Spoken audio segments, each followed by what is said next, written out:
kitaaba wayyicha kakuu haaraaf kakuu moofaa buufatiisaaf isteeppii kana hordofa.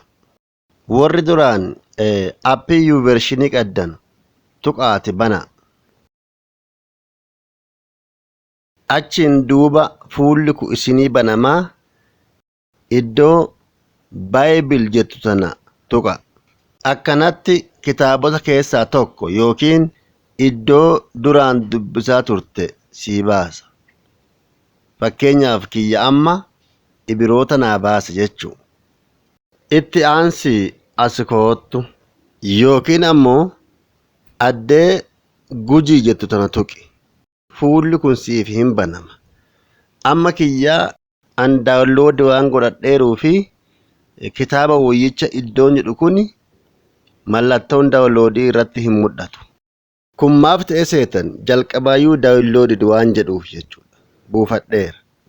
Fakkeenyaaf keessan irratti mallattoo akkanaatti jira. So kafuu warri fakkeenyaaf amma looga booranaati isa barreeffame buufutu barbaaddanu iddoo san tuquu duwwaa jechuudha. Eega fixxane as tuqaa keessaa ba'a. Amma iddoo jalqabaa deebineerra. Kitaaba jijjiiruuf ammoon asuma tunna. Eega fuulli kun nuu baay'een duuba gadi oonnee kakuu haaraa fi kakuu moofaa iddoo addaanni ba'uun kun Maatoosii fi Milkiyaasii asii adda ba'a jechuudha. Ishi gara kakuu moofaa ol yaadeen ol ba'a. Kunoo kitaabolee nuufi baaseera seera dadamaa hunda isaa jechuudha qabaa'uu Lewoota Laakobsa hundi isaa kun akkasitti banaame seera uumamaa akkasitti. Boqonnaa tokko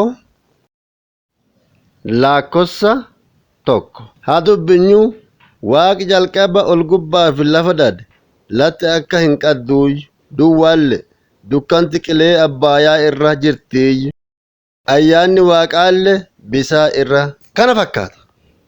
Tarii dabalataan gaaffii biraa yoo qabaattan keessan na barreessaa badhaadhi isiniif haa bacatu.